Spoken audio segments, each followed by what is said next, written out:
You've talked so much to so many couples about infidelity. What have you noticed has changed in the past 40 years? The digital. I mean, you used to just get a little bit of lipstick on a color, a ticket to something.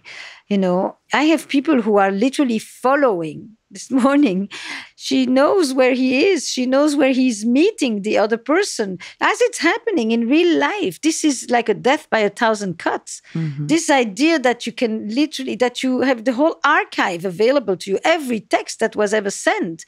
It's one thing to know the person had an affair. It's another thing to read word for word, years, easier to transgress, but it's much more difficult to keep a secret. Thank you so much for being here. It's a pleasure. I'm a huge fan, and I'm so excited. Was telling you I've been listening to your podcast for a long time, but then also listened to a lot of interviews. And it occurred to me that there's, you're really well known for talking about love and infidelity, but there's this feeling of this huge theme in your work of mortality. I think you talk about it in your books about infidelity and how that often is a response to mortality and realizing that, you're not going to live forever. I'm interested in the erotic. And that means that I'm interested in what keeps us feeling alive. Because not being dead doesn't mean that we feel alive, it just means we're surviving. And I am interested in the experience of deadness in the psychological sense, when we start to feel like we are no longer aspiring, curious, exploring, discovering.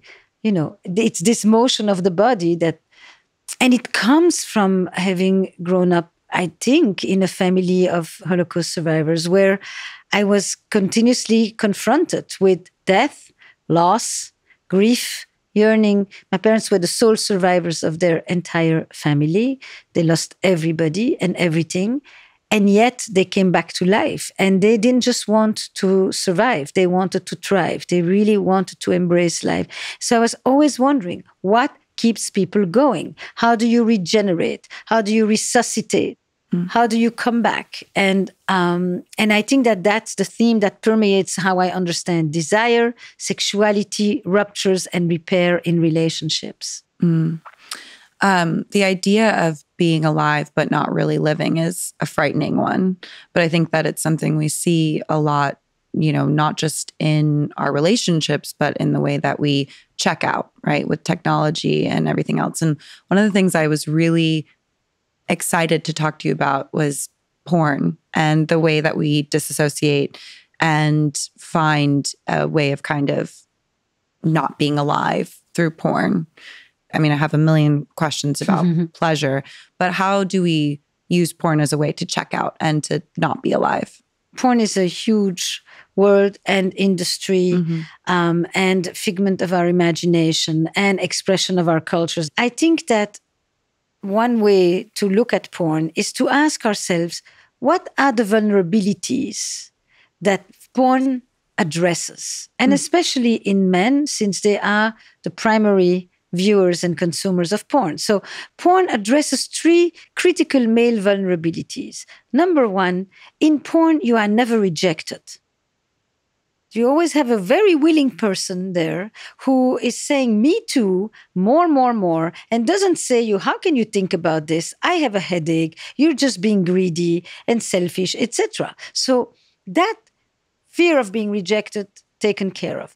Porn also takes care of your performance anxiety. It just doesn't matter. You come when you want, as you want, and you don't have to worry if you are doing it well, not well. So that is another major sexual vulnerability that many men grapple with. And the third one is that in porn, the person, the partner, generally the female, but certainly not always, there's plenty of gay porn, but it's in both, always comes and enjoys it.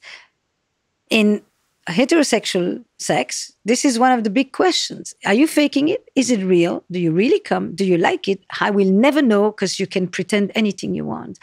And that allure of porn on a psychological level tells me a lot about what you're looking at.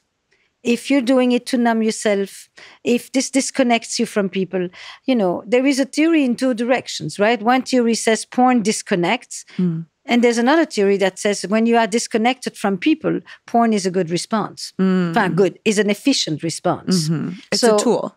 It's a tool that addresses the disconnect that already takes place. It's also different if the context matters. Are you viewing porn alone to please yourself, to enjoy, to play with yourself? That's one story. Are you viewing porn when you have somebody in the room next door waiting for you? It's a different story. But I think that, when you talk about the erotic and enjoyment of life, I think about sex as like one of the great pleasures of life, right? And, you can, of course, like, enjoy yourself. And if, porn is a tool for that, that's totally fine. But there's a connection that can happen with other people during sex that obviously just can't happen if you're watching porn. Because I'm assuming if you're watching it by yourself. If you watch it by yourself, it's one story. Yeah. You see, I think we have to really describe the context. Plenty of people watch porn together. It's a kind of a part of their foreplay, and then they are with each other. Yeah. Other people watch porn actually to address those three vulnerabilities that I talk about, or basically spend their time by themselves in a very efficient model, right? Porn is extremely efficient. It bypasses all the hurdles. It bypasses, any questions of desire. It goes straight to arousal and to orgasm. It's a production machine, Right. It performs. Right. It's not meant to bring poetry in your life. But there is fine lines, because when it's men, we talk about porn. When it's women, we talk about erotica. We have a way of playing with where do we think the imagination lies. So I think it's easy to think of porn as the thing that shuts you down.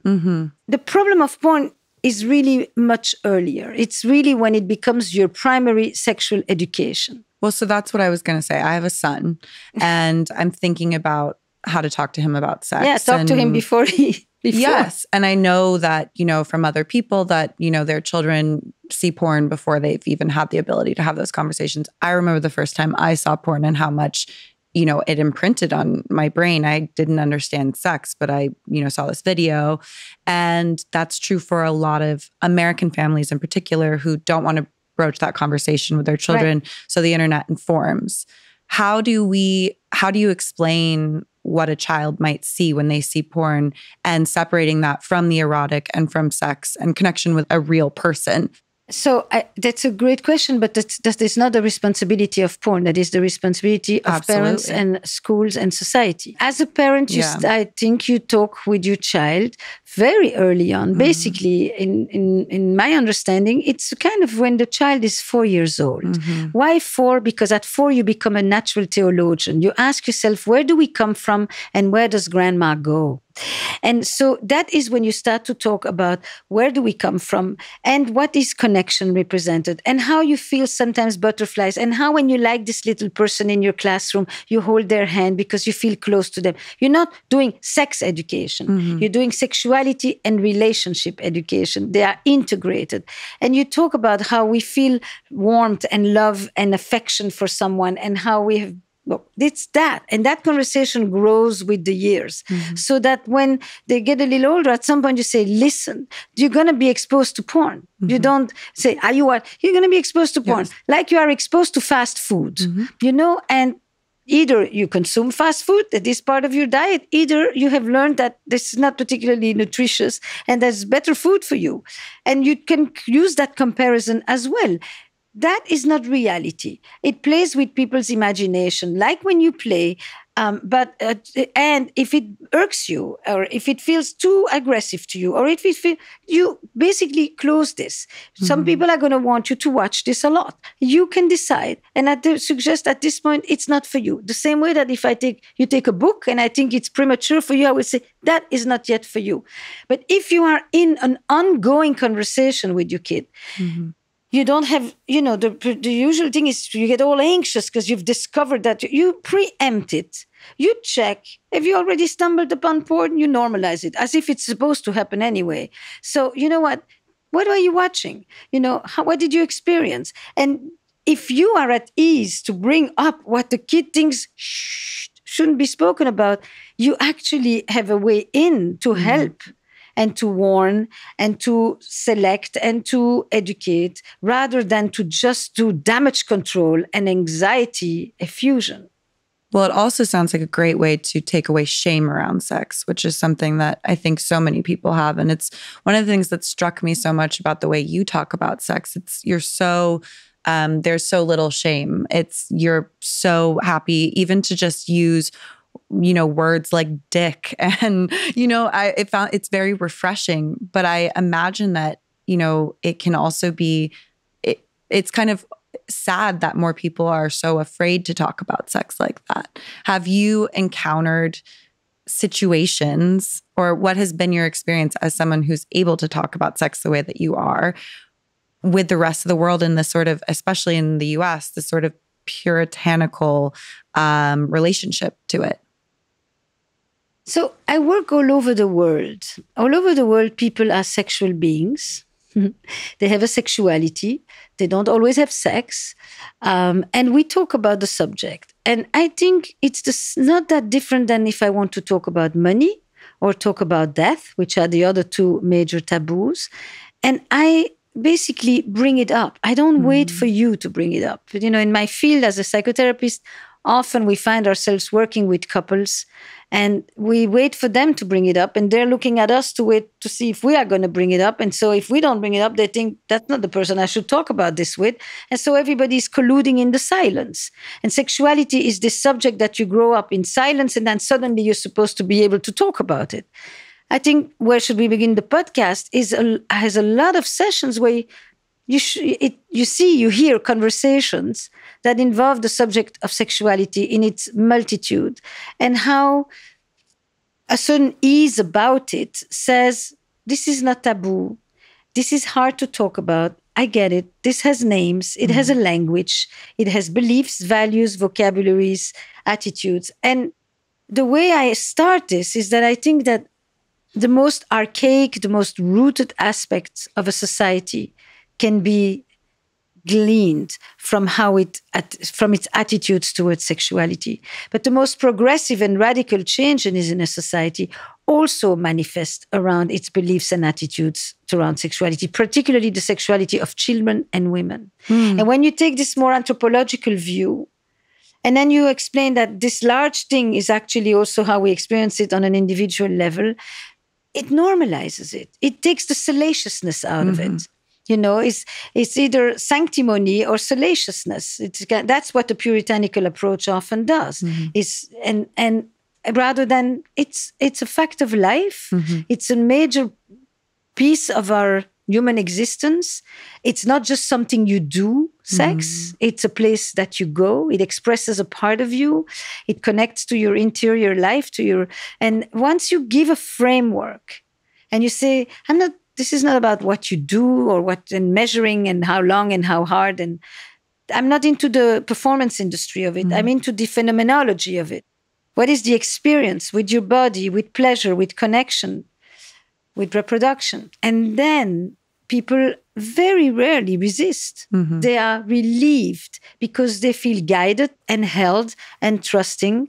And you help them with the words that they don't dare to say. Right. And it's not about saying gross words. It's perfectly fine to use, but it's important to name what it is and not play around it. You know, your private and really parts. look it into the face. Right. Something you just said that was really interesting to me is how sex can speak to larger ideas or represent things about our culture, show us things about the state of the world, particularly with women and children. Why do you say women and children? Because the sexuality of women is often a tool and of children, is often a tool of control in a society. And that is an old system. So that doesn't mean that the sexuality of men doesn't have its controls and its injunctions. But all societies, all religions have regulated sex through incentives and prohibitions. And there have been way more prohibitions put on women. We have even all kinds of evolutionary theories that come to justify why men are natural roamers and men get bored more easily, and men's sexuality of men. It's this whole notion that it's sexuality of men is unprompted, autonomous, spontaneous. It doesn't need anything. It's always ready. All kinds of mythologies that accompany how we view women in traditional but cross-cultural, and how we view men. And it has these beliefs are not inherently true. They accompany a system. And a system is a set of values that some people want to keep in place. I mean, I think another theme in your work that maybe is, to me, is constant but is less obvious is power. And it comes through in your podcast in these relationships so quickly, but also, I mean, sex has so much to do with power. And I notice a lot of the time, and I think it's a really smart approach, you don't like to speak too much of a gendered way about sex. You talk about the stereotypes of it, but you're just as curious about male sexuality as you are female. But I'm curious, about how you think gender, what sort of from all of your experience, how do you think gender plays into power dynamics in the modern relationship and with sex in particular? I've heard you say things like, there's a study that's shown that women get bored with monogamy more easily, like things that are surprising to people.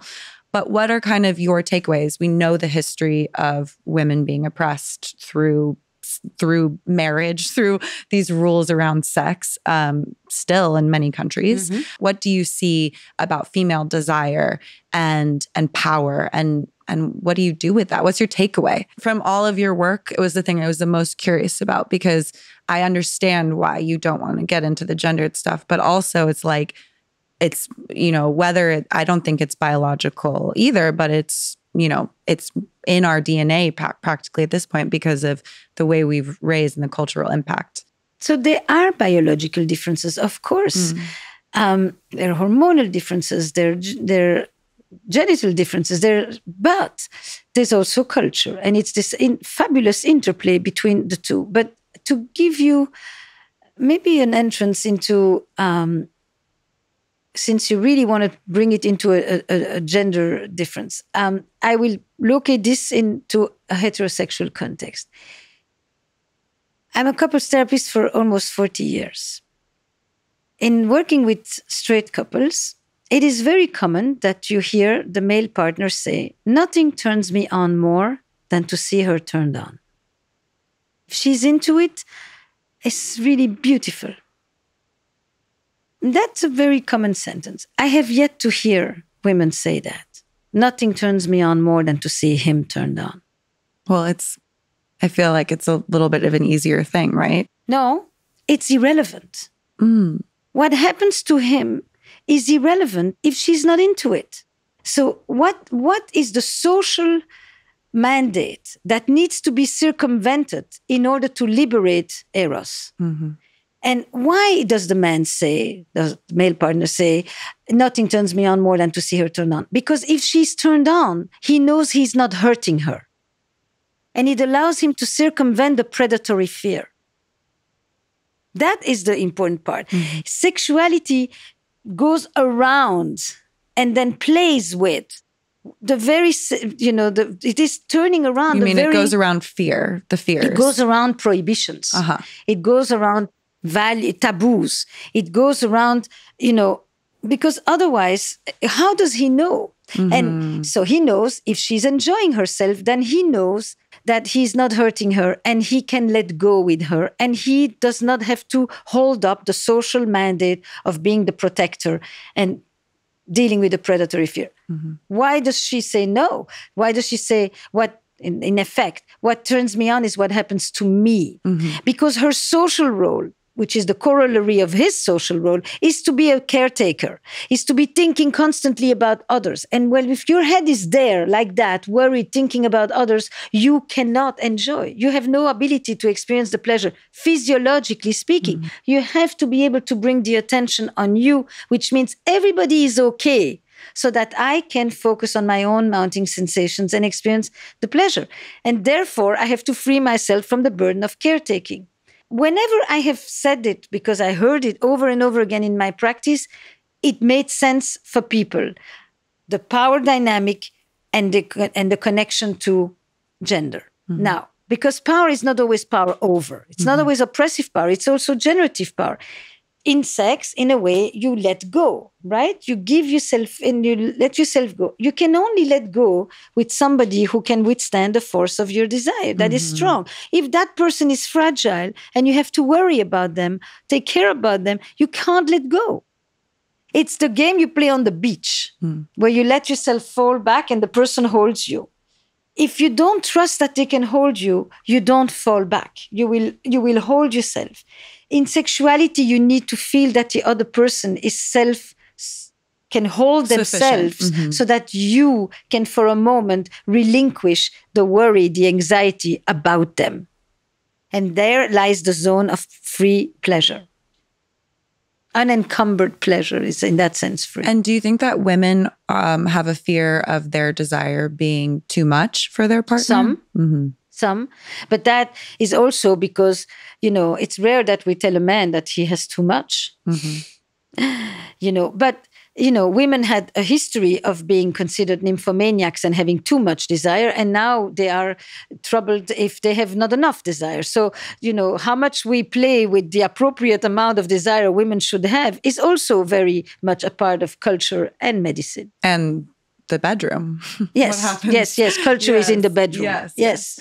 I think it was in the same interview where you talked about female desire being incredibly narcissistic. You talked about how a woman has to want to sleep with herself. Yes. Can you talk about why you think that is? Because I found it one of the most powerful questions when she talks about how she's responding to him or to her or to them. It doesn't really matter. Is to say to that person, would you make love to yourself? And if you don't think you are worthy of being cherished, adored, touched, held, loved, made love to, it's very difficult to respond to someone else who wants you. And do you find that to be true more with women? And that's why you think that they need to be turned on? Yes, the self-criticism is stronger. You think the self-criticism is stronger physically or just in any Certainly way? Physically. Certainly physically, because there's a long-standing history of women having to be objects of beauty. I mean, who am I talking to? Being beauty, objects of beauty and objects of desires and being in that representation. So yes, there is a different kind of pressure. I think, men are getting a bit more of that share at this moment, but and gay men for sure, but that voice of self-criticism, which, by the way, when I said to you in porn, one of the most important things is to be with a very enthusiastic, willing partner. That is the flip side of this. I'm being with someone who is self-critical. If you are critical of yourself, you're doing this. The pressure on men is less about the inner criticism and more about the performance. Yeah, because I feel like, I've experienced needing to feel good about myself and even kind of turned on by myself. But I've never experienced that from a male partner, that sort of feeling of they're into themselves in a way that, that they're turned on by themselves. The interesting thing is that if you really analyze this, it's because the pressure of male sexuality is that they should be turned on, period. Always. Unprompted, autonomous, spontaneous, without anything eliciting it. God knows they shouldn't need any help or anything to turn them on. They should always be just the basic thing. In search of an outlet. Yeah. And so when they don't have that constant sense, there is a sense of what is wrong with me from that side. So every gender, their bane. There is nobody that walks free on this one. Right. Different, and I don't think we should make it who is the bigger victim. But every culture has done a very good job at trapping everyone into a system of pressures for which you can end up feeling constantly inadequate. And then performance anxiety in either way, right? It ruins it. I've read some things that... If she doesn't perform, she doesn't question herself. Yeah. That is not her worry. She comes, she doesn't come, she comes a lot. She's not thinking, what kind of a woman am I? That performance anxiety around men instantly leads to the question, what kind of a man am I? Yes. Because we are often born a woman and we become a man. We are born XX and we become XY. Tell me more. for most of it's the same. I'm going to say to you what caught your attention when I said that women are bored with monogamy much sooner than men, rather than thinking women have less desire. Maybe they need a little bit more creativity. So what I'm going to say now on the gender story is that twist as well, because it's important to turn things around. For all of history, we saw men as the natural, luminous, uncomplicated, clear identity. And women was this complicated, mysterious continent you couldn't figure out. Mm-hmm. And when you listen to the language, it never was that obvious what it means to be a man.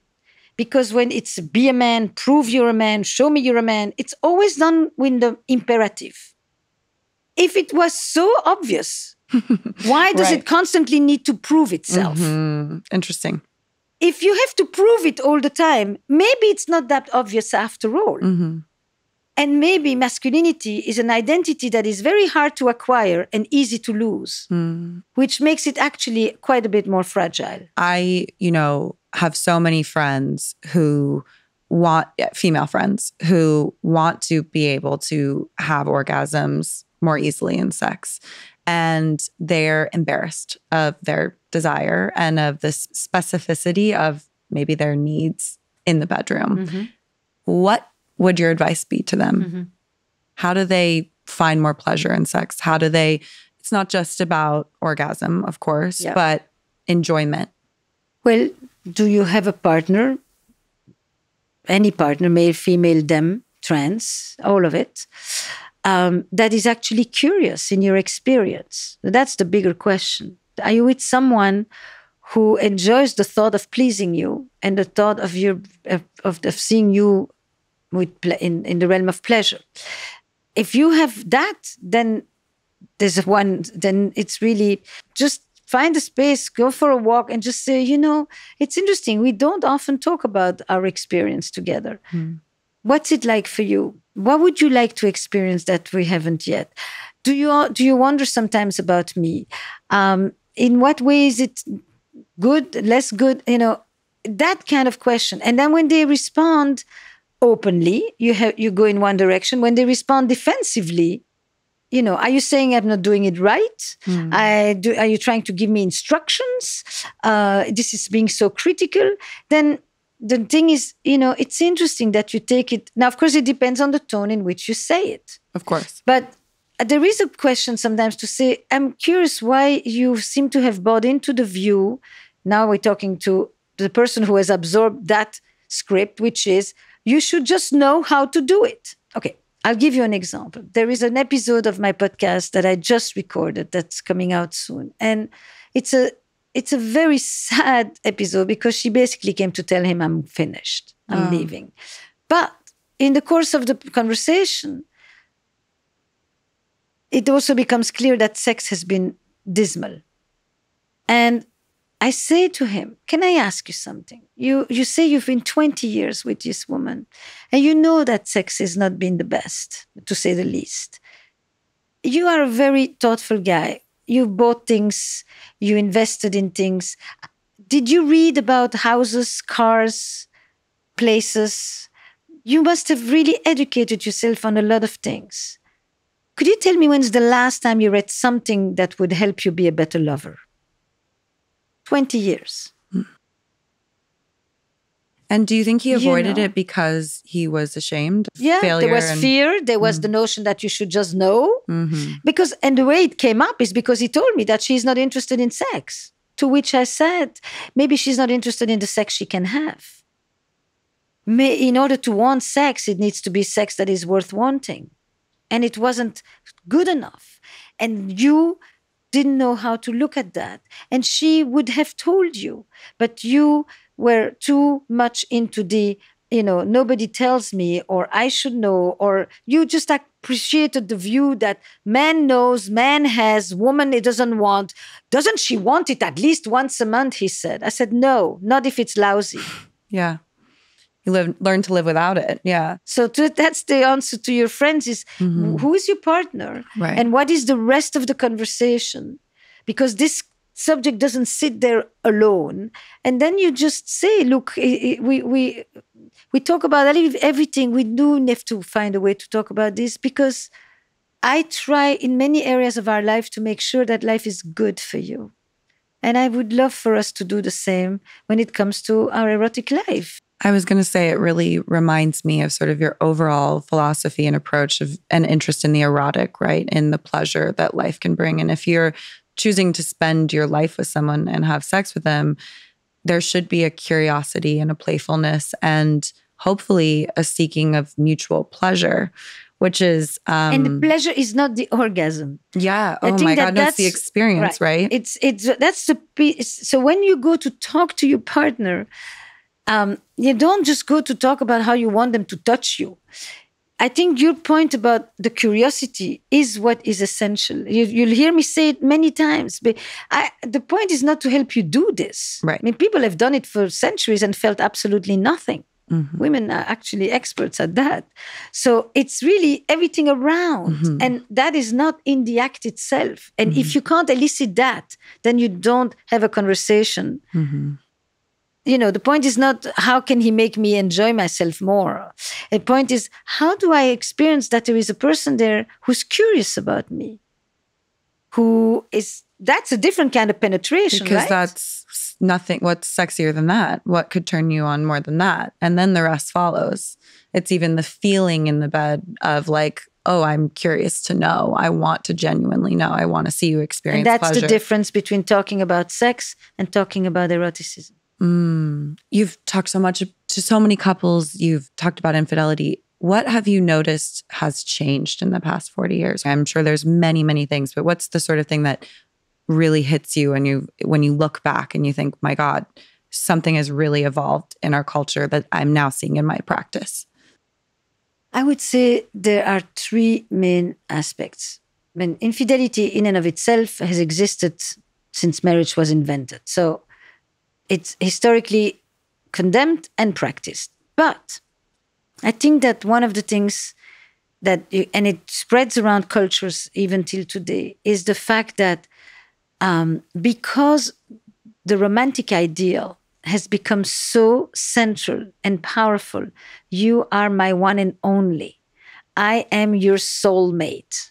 I wait 10 years more today in the West than before I even commit to this singular person with whom I don't have sex for the first time as it was 50 years ago, but I stop having sex with others. Mm-hmm. When I make my commitment to you. The betrayal feels very different. It's meaning, it really is not just, I'm with somebody who's lying, cheating. I thought I was the one and I'm not. And that becomes an identity crisis at a level that is way deeper than it used to be. It really has always been painful. Today, it has become traumatic. I think the second thing is the digital. I mean, you used to just get a little bit of lipstick on a color, a ticket to something. You are literally, I have people who are literally following this morning. Literally, she's following. She knows where he is. She knows where he's meeting the other person. As it's happening in real life, this is like a death by 1,000 cuts. Mm-hmm. This idea that you can literally, that you have the whole archive available to you, every text that was ever sent. It's one thing to know the person had an affair. It's another thing to read word for word, years, in this case, this morning, it's 3 years. And it's just like, of betrayal. It's self-flagellation. Yeah, Why? right. I don't even read it. Please don't read it, So it's much easier to transgress, but it's much more difficult to keep a secret. I mean, everything, the story of grandma who dies, and we find a book in which she wrote her love story to somebody that she never was with because she was married. This is like, not as impactful. No. Yeah. No, because she was gone by then, and did she love her husband? Maybe she never loved her husband, but she was a good wife or whatever, Here, it's everything in front of you. And I think that is really... And the other piece of this is, I think once women could leave, once women had economic independence, or when they have economic independence, we become clear that infidelity is not just a purview of male dominion. Although I have to ask you, why do so many men cheat? I feel I mean, like we look at, in pop culture, and I feel like the stories, I feel like women leave usually. If they're unhappy, they leave. Or, they wait and then they cheat and then they leave, but they don't necessarily keep the affairs going, or the, cheating in the way where it's this double life. But from what I've seen, which is far less than you, it seems like men cheat more. So why do men cheat? And why do you think women cheat? Is it different? So men cheat more this is multi-determined. Men cheat more because for all of history, men practically have had a license to cheat. Women were left destitute, without kids, without a roof. So that's one very simple reason why she has cheated less. And when she did, you can be sure that she hid it much better. Yeah. What is that? Why does she? Oh, because there were repercussions. Because she had everything to lose. Yeah. So she learned to hide it. But now so that's better. still true. Even it's when, still true. Yeah, there's less to lose. Your financial stability might not be reliant on your husband, but she still will be accused more. Right. They said the double standard around infidelity is alive and well, no matter what. It's changed a little, but she still will get accused a lot more. Mm-hmm. And when people go to confront the person with the affair, they don't yell at the parent, they yell at the mistress. I have a huge problem with that. Okay, so it's like, because she should know. Because the home record doesn't exist in the masculine. Yeah. Okay, so there's so many injunctions that will, that are not in the everyday like that, but they give the heft of history and how it infiltrates into every pore. So that's part of, it's always been that men cheat because they need variety and they are bored, but she will cheat if she's lonely and hungry for intimacy, and therefore she leaves. I think that when I say with whom, it's because the majority of men do not cheat with other men. So there must be other women there, and they themselves may be in relationships too. Right. Since you generally stay around you, so in your purview. So I don't know that we actually know the truth. Women have typically done what they are supposed to do. They haven't necessarily done what they wanted because the price they had to pay was way higher. And still is in many places. Still is. Yeah. Even if she can survive on her own, it really doesn't compete. Do you think it's just sort of the same for both genders in heterosexual relationships? No, it's not the same, but the difference is not nearly as big as you think it is. What do you think? Why do people cheat? So people cheat for a host of reasons. Some of them as expressions of the discontents in the relationship. Loneliness, number one. Sexual frustration, revenge, deadness, contempt, indifference, fighting. I mean, all the reasons for which you say, I want to be appreciated and liked and held somewhere else. But those are easy to understand, right? It's like affairs are a symptom of a relationship that has gone awry.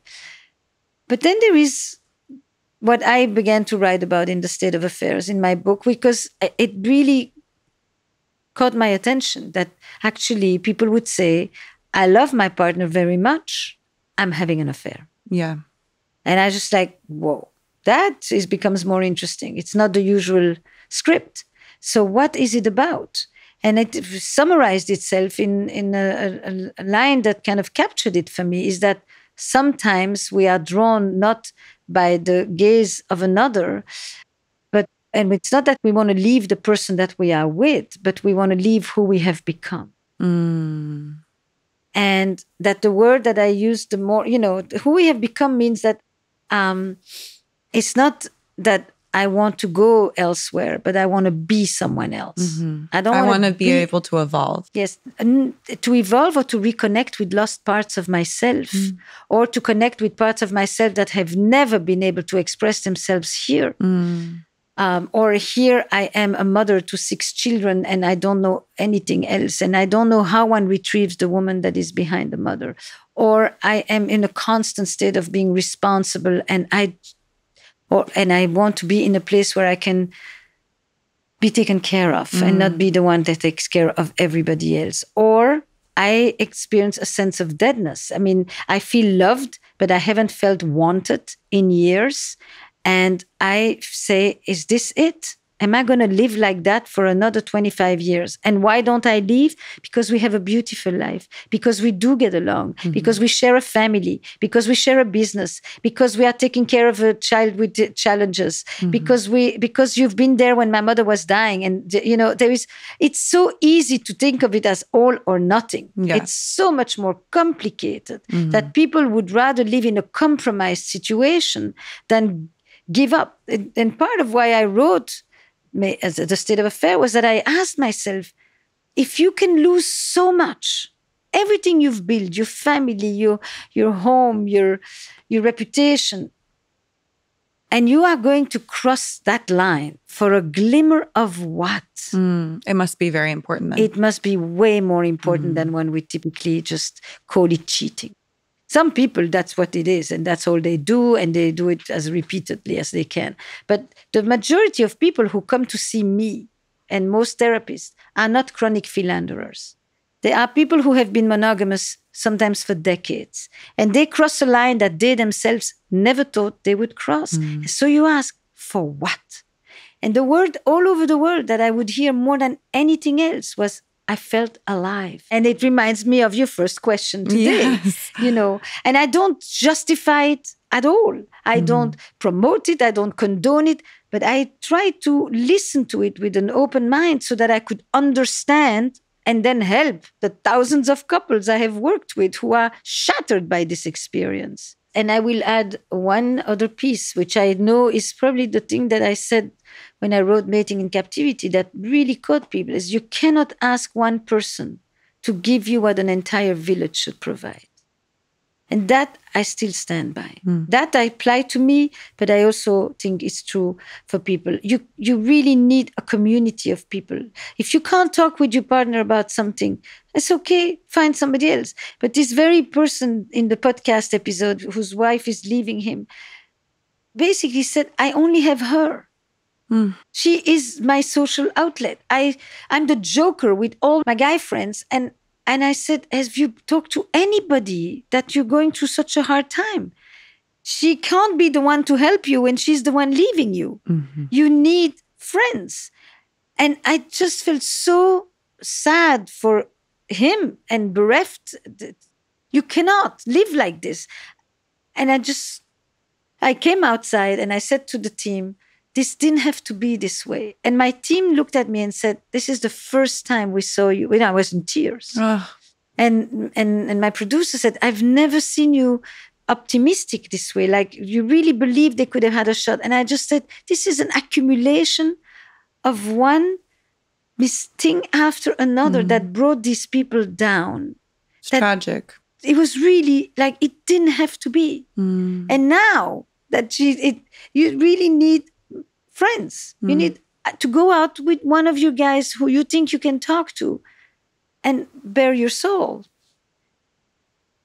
That community to me is essential, and it's very challenging in a country like the US where you are constantly only having to strengthen yourself. No, it's not self-help. This man doesn't need self-help. This man needs friends, community, and other help. Thank you so much for being here. I really appreciate it. It was wonderful to talk to you. I could talk to you for many more hours, many more questions, but thank you so much.